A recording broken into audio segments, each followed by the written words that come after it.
Yo, what's going on, everybody? Welcome back to another episode of Simba Sports Hub, man, where we talk all things Washington Commanders football. And yes, sir, we are going to be discussing the Brian Mitchell interview, or the Brian Mitchell show, his take on whatever receiver player that he was talking about in practice, moping around.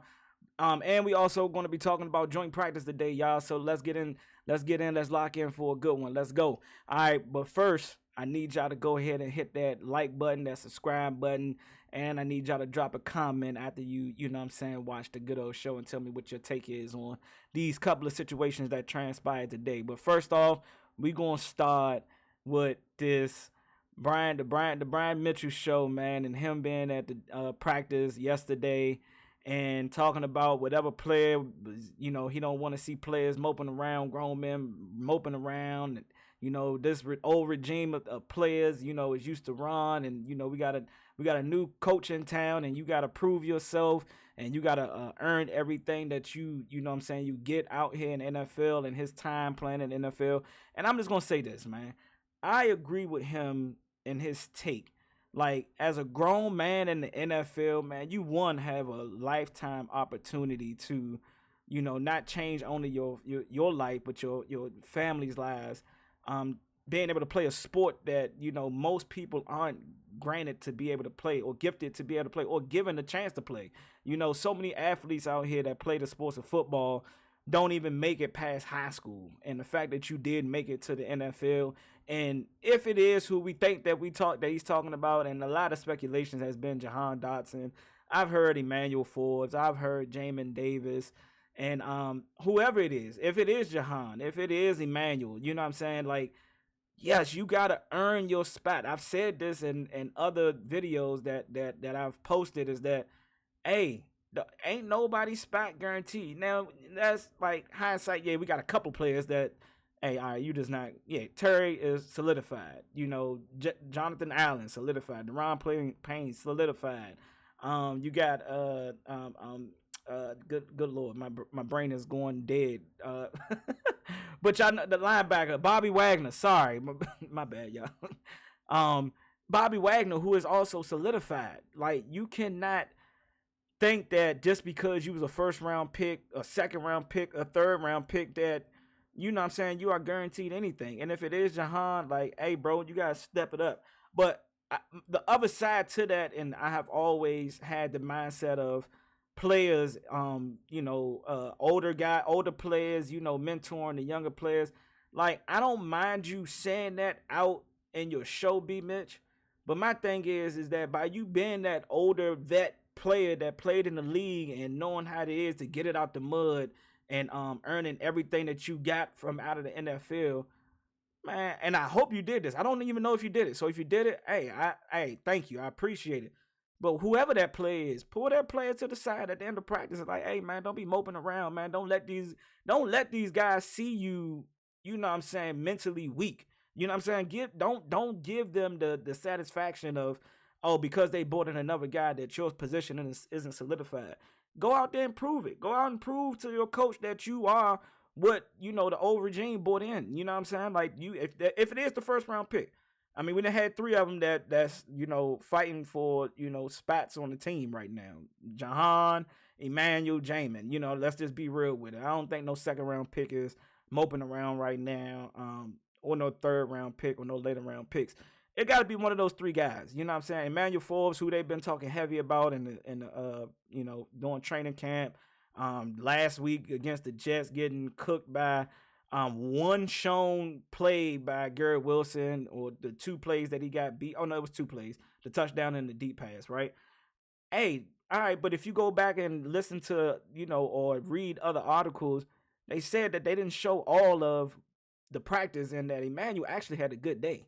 You know what I'm saying? But whoever it is, Jahan, regardless if you playing all four quarters of preseason or you playing just one quarter, like, I don't, like, man, go out there and prove it.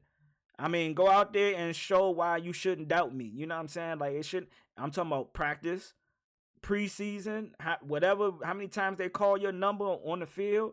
Like, show them. And then I watched on X, on Twitter, whatever you want to call it. Actually, they showed every play by Jahan Dotson, and the dude was getting open. Like, he got tripped up on a deep pass, or he tripped over his own feet. Like, for me, in a preseason game, I ain't looking for you to be, you know what I'm saying, out there receiving for 100 yards, 7 catches. But I want to see, can you get open? Can you get separation? Are you going out there willing to block? And there was plays, he went out there blocked. It was plays that he got beat on the, he got, hey, me personally, I wouldn't rock like that, letting Bama just run up in my chest like that. But hey, it happens. But the thing is, he competed. He showed that he could play the game. But me personally, I would have rather seen, or I would have rather heard in his when he spoke about the player at practice. Yeah, nah, but also I went over there and talked to him at the end of practice. Yeah, I went to go holler at him and let him know that, you know what I'm saying, hey, don't let these people out here see you weak. Don't let these people out here see you moping around. Like, being out here moping around is showing that you either don't want to be here or you're not happy about a decision that they made. So I would have rather him had said that. But again, who am I? I'm just a fan of the team. And what I would have loved to see, like, we haven't had no real news biting, media come out since the new regime. Everything has been kind of, positive, besides the kicker situation, McManus, little situation that he got into, but we had to let him go, right? But outside of that, it ain't been no real talk. Emmanuel Forbes, Jahan Dotson, 2 players that Ron Rivera brought in, first round picks. And guess what? They gotta now show and prove to this new coach and this new offensive coordinator and defensive coordinator that, guess what? Hey, I can ball out. I'm proven, or I'm stamped to be. I don't care about the numbers against the guys that went after, after or before those 2 guys. I don't care about none of that. Like, show me during this training camp and during these preseason games and during these reps that, hey, nah, I'm him. I'm him for a reason. Like, nah, this is why I was drafted. Like, but I agree. Don't be moping around either. Like, you a grown man. Like, just, hey, I guess because I have a get it out the mud type of mentality. Hey, man, hey, I like the odds against me. I like the odds stacked against me at 10 times out of 10 because, hey, I done had my back up against the wall a couple of times. And I had to, fight my way. I had to fight my way out, certain situations, but we ain't gonna speak on that. But all right, now that we done spoke about that, man, let's get into training camp, day 14, joint practices with the Miami Dolphins. Team flew down, I believe, yesterday, to prepare for, training camp against, to prepare for joint practices against the Miami Dolphins. And from what I saw and what I read, Twitter, Instagram, all the beat writers and all the people that I follow that speaks about the Commanders, man, the big name was Jaden Daniels again, man, saying that he torched the defense, had 5 touchdowns in the red zone. Like, that's that's pretty impressive. He ended the day with, I guess, with 1 interception. It was a tip pass. Kendall Fuller, ex, Commander. Shout out to Kendall, man. Wish you nothing but the best over there with Miami. We all got why you departed. You know what I'm saying? But hey, wish you nothing but the best. He ended up picking them off. But even hearing some of the guys talk about Jaden, Jalen Ramsey, Kendall Fuller spoke highly of Jaden Daniels and how he's been, showing that, even though he's a rookie, he's ready to play right now. Like, he's really taking command. So we're going to go ahead and get into the article, man. We're going to go ahead and see what they was talking about. Jalen Ramsey, of course, didn't practice. He was in a hoodie and a jersey. What is this? Kendall Fuller, orange jersey, picks the music playlist for practice today. Orange jersey rotates. And again, shout out to Kendall Fuller, man. Good luck to you over there with Miami this year. Injured players, Brandon Coleman, man. I'm starting to get a little worried, just a tad bit worried about these injuries that I've been reading about, man. Brandon Coleman is hearing and in pads. They said Dan Quinn, I think, not this press conference, but the press conference before, said that Brandon will be playing this week. So excited to see that. Again, I hope we get to see more of Jaden Daniels, more of the starters, more of our starters that's going to probably be playing week 1 against the Buccaneers. Hopefully we get to see them for a series or 2 or maybe a half or a quarter. I'd like to see them. Again, I just want to see the team. I just want to see the team out there, and the team that we propose to have. Rookies, Jordan McGee and Johnny Newton are not here due to injuries. I also read about Jordan McGee, man, that that his knee problem might be a little bit more serious than we thought. That's going to put him out for a couple of weeks.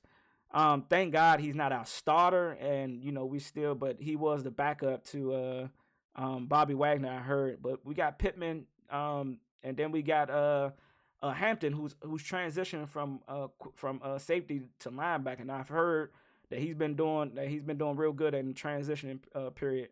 Johnny Newton, hey man, I don't want to say it, but that transition second round pick from coming out of college hurt, man. You don't want to see it. He had 2 surgeries on both feet, and now they saying that he's still lingering, has some other the same lingering issue with another foot, or the same one of the other foots is still hurt. So hopefully he can get back to full health, man, so he can get some bump. Let's see, Brandon Coleman in pads, but appears to be working on the side. Let's see, Dominic Hamilton. All right, something I'm watching in practice is which players get extended reps at a different position. Safety Hampton will play in the box at times, but he's also getting linebacker work in right now in front of me. So again, 6'3", I think he's about 215, 220. He's definitely going to have to put on some, I'm not sure the weight, but he's definitely going to have to put on some weight if he's going to be playing in them trenches a lot. Because I think at Washington, he was pretty much a over-the-top safety. He was sideline to sideline. He was kind of playing middle of the field, deep thirds. But we'll see. The defensive line, the Commanders' D-line working on some drills, doing their joint practice. All right, we ain't going to watch that. The Commanders doing some pad work. All right, yeah, we don't care about none of that. Mike Sanders versus Tyreek Hill. I heard this was the talk of the camp, a rookie going against Tyreek. Sanders might already be the best corner on this team. Chill, but okay. He plays so smart. Back-to-back plays for him. Dolphins ran a reverse. He stayed home and got a tackle for loss. Then Tyreek ran a fake reverse, and he stayed home and forced Tua to check down. Also had a pass breakup on Tyreek Hill in the end zone. Again, I mean, you talking about a kid who transitioned from receiver to cornerback, seeing the game from a different perspective now, and also having NFL coaching for 4 years. You're getting the NFL tutelage and training and mindset and preparations to prepare you for the NFL. This doesn't surprise me from when you got coaches that were successful in the NFL that transitions back into college. It doesn't surprise me that he's not mentally or aware enough to make these type of plays on the field during training camp. I'm not surprised by it, but I love to see it. And again, like Nick Saban said, man, this is the best player in the draft. He still got to prove it. But, it remains to be seen to see if he actually, comes through and actually plays to the potential that we seen in him and some of the analysts and Nick Saban seen him. Riley Patterson. I was excited to see this, and my boy Rio, he kind of had to make me reassess it. Like, hey man, I had to humble myself and actually realize that, all right, yeah. Even though I want consistency, because it says Riley Patterson just had probably his best period of camp. 3 for 3. He had a 51, 251-yard kicks, and a 56. Like I said, games are won with those extra points that are kicked 40 plus. 40 plus yards. That's what sometimes the game is won at. And if you can consistently do this, hey, I need us a kicker. I want us to have a kicker, man. And we need that for our rookie QB. A Dolphins fan near me, man, we need that guy. It's really a week-to-week league. Again, like I said, Rio Robinson was excited that, he had some consistency, and you said you got to take the small wins. And that's what I responded back to him. He said, I said, yeah, man, you're right. You're right. We got to take the small wins. So, hey, I applaud Patterson for having a perfect day and actually hitting some long field goal extra points. So, hey, hats off to you, brother. Let's y'all always hear me say, let's stack these good days. Let's stack them up. Let's pile them up, man. All right, what else we got? Deron Payne versus, I heard they got into a little scuffle at the end of a play. Atchenberg. John Allen just blew up Robert Jones and would have killed Tua after the play. Some small scuffle with Deron Payne. Deron Payne just seems like a teddy bear, bro. Like, he ain't he ain't really like no rah rah guy, but he's like, those, they always say the big guys or the big boys, like don't mess with it, don't get them mad because they'll turn into a grizzly bear. He seems like he has a lot of willpower to not react to people.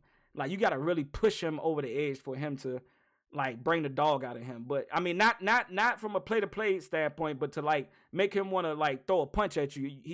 He seemed like man, stop playing, man. Like those small quiet kids that probably beat the brakes off of you if you really push them to that point. They said it was nothing major. That's good to hear, man. No big fights or nothing like that at joint practices. Andre Jones versus Johnny Smith. It's funny to watch the two fields. One Commanders offense and Dolphins defense are chill working. The other Commanders defense and Dolphins offense trying to beat each other up. Hey, so we did have another scuffle. Okay. Oh wow, Jones threw his helmet. All right, hey, that's a big win for us. Yeah, yeah. What's up? What's up? We on that? It's like, nah, I'm joking. We don't need none of that. But we'll take the little scuffle victory. It's getting chippy between Dolphins and Commanders. That's talking about them. Oh, Andre Jones seemed to try to headbutt someone with his helmet, and his helmet came off. This after a dust up between Deron and Enchenberg. Oh, so this all happened during that same little. Okay, okay. Then we have a big hit from Tyler Owens. Man, Tyler Owens' name is being talked about a lot in the Commanders, community. You know what I'm saying? A lot of people speaking highly about my guy. And hey, take that opportunity again. Take that opportunity that's being given to you and run with it. You got a guy that was drafted in the 4th, 5th round, or was he undrafted? I think he was undrafted. If and he's been talked about as a guy that's potentially going to make the team. But not only is he being talked about, but he's being talked about because the play that he's actually putting on tape. Guys are talking about him. Like I said, you either want to show enough for the team that you're on, or enough that, hey, another team might say, hey, man, we could use this guy. But I'm happy he's on our team. So, we haven't had solidified safeties since Sean Taylor. So, let's see if this guy can be a hidden gem that we actually brought in. And that'll be a major, major, major signing by Adam Peters. Jaden Daniels to Terry McLaurin. Terry McLaurin beat Marcus May for a touchdown on the goal line throw. This rookie is good. Again, I heard a lot about him. The Carter's out for linebacker Bowl. I don't know his last name. Down for a minute with what looked like to be a leg injury. Hey, prayers up to him, man. Hope all is well. Hope he's good. Hoping there's nothing serious. But the way it's sounding, it is serious. And those are the injuries that we want to try to stay away from, man. Going into week 2 of the preseason, man, we want to try to stay as healthy as possible. No major guys, please don't be getting hurt. Chick Hernandez, QB bucket game. Let's see. QBs from both teams playing the bucket game so far. Jaden Daniels is only QB to hit it 30 yards. Yeah. That sounded a little crazy, but I'm gonna go ahead and keep on pushing. Jaden Daniels tip pick. Jaden Daniels' pass was tipped, then caught by Marcus May for an interception. So he threw 2 interceptions today, and that's cool. I'm fine with it. Tip passes, it happens. Like if the read was right and he made the decision quick, fast, and hey, he lived with that decision. If the ball get tipped at the linebacker tip it, the receiver tipped the ball, bobble the ball. I'm not mad at that play. I'm not mad at that interception. I'm not mad at an interception going in his stat book. DB pass breakups, 2-minute final period of Dolphins Commanders practice. Emmanuel Forbes and Jeremy Chin each had a pass breakup. I didn't see too much talk about Emmanuel Forbes, but they said that he had a good day and he had a pass breakup. I know he's trying to bounce back from all the negative and all the people that's giving him bad rep right now because of the Jets game. Hey, like I said, and I'll say this again, and I'm standing on this, and I might be wrong, but I'm standing on my position. I have yet to see Emmanuel Forbes trust himself enough to turn and track the ball. And I'm telling you now, that's telling me that he's mentally fighting himself with, oh, I don't want to get beat and I don't want to give up a pass, so I'm just going to try to break it up. I was telling my homeboy that Emmanuel Forbes' size and arm length is good enough, and his speed and his athleticism is good enough to track, to recover, and to be able to turn around and disrupt anything. I'd rather you give up a deep pass, at least trying to turn and finding the ball. But to get beat and you're not even turning and trying to find the ball, and you just try to say, "Oh, I just want to make it to tackle," that's telling me that you're mentally not locked in and you don't trust yourself. You don't trust your physical abilities, and you don't trust your teachings from Bobby Witt and the DB coach. To if you just turn and try to find that ball, I guarantee you will probably see a lot more pass breakups. But until then, he's going to continue to fight himself mentally, and he's going to continue to think, even though he get beat. Hey, bro, everybody get beat. Every great cornerback gets beat. You cannot allow that to fuck with your mental, and stay off the internet, because these fools are going to say the worst things ever about you. And hey, quite frankly, I might say something bad about you, but at the end of the day, it's only because I know that you probably can play better than that, or you probably really just got cooked. And hey, last year you did have some games where you got cooked. It's okay, it happens. I done seen cornerbacks get cooked all training camp. If you go down Twitter and look at different teams, hey, Christian Gonzalez got cooked by Devontae Smith on a comeback route. You know what I'm saying? Like, so it happens. Like, you're going to get beat on plays. My thing is that you just can't allow those plays to stack up. You know what I'm saying? Like, you got me on this one, but guess what? I'm going to get you on the next two. Or you got me on these two, I'm going to get you on the next three. I bet that. But you got to trust yourself, and I just hopefully he can make that transition at some point. All right, Kendall Fuller interception. Joint practice went indoors for final period. It ended with Terry McLaurin slipping on the route, and former commander Kendall Fuller getting the interception and bowing to the commander's sideline. I ain't mad at that. Ain't nothing wrong with some good. Hey, I used to be on that team, and I'm over here now. So yeah, what's up with y'all? You know, type of trash talk. That shit is nothing but competitive play, and I love to see it. It ain't gotta be no fighting. Just, competitive trash talking. That's all it is. Context on the two Jaden Daniels interceptions. Cole Turner got hit from behind after he caught a pass from Daniels. The ball popped up. Oh, okay. All right. He caught it, but all right. So I ain't too mad at that.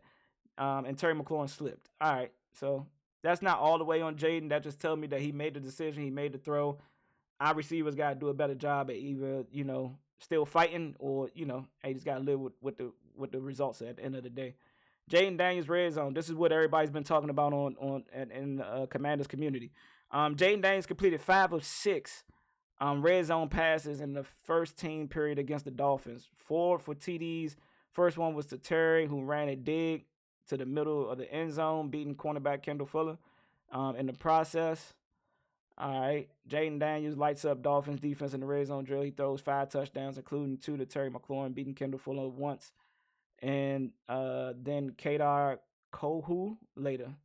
All right. And a new quarterback, man. We have had some knick-knack injuries with our quarterbacks. I believe Hartman got hurt in the preseason game, his shoulder. I can't remember what happened to Marcus Mariota, but he's hurt. So we had to bring in a Penn State alum, and I think he had some playing time with Cliff Kingsbury a little bit.